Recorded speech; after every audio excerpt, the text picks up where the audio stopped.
Welcome to Kenton's videos. Enjoy the video. You start by equipping Power Crystal straight away when you hit the buy window. This gives immediate ability power spike. Once done, prioritize lane safety so you can farm reliably and stack value. Make sure to combine with basic cooldown or mana items to maximize uptime. You want to buy it between 800 and 1,200 gold for optimal tempo pressure.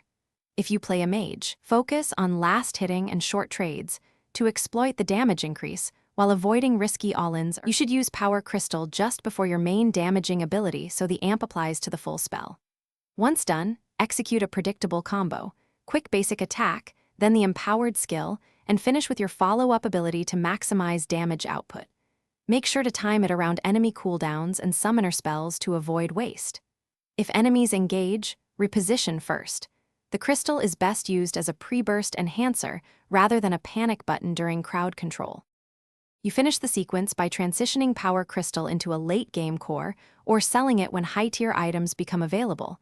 This preserves gold efficiency. Once done, scan enemy builds. If they stack magic resist, adapt with pen or mixed items to retain effectiveness. Make sure to monitor your spell priority so the amp lands on the ability that defines your burst. If things go wrong, check timing and item order first. Often the issue is using the crystal too late.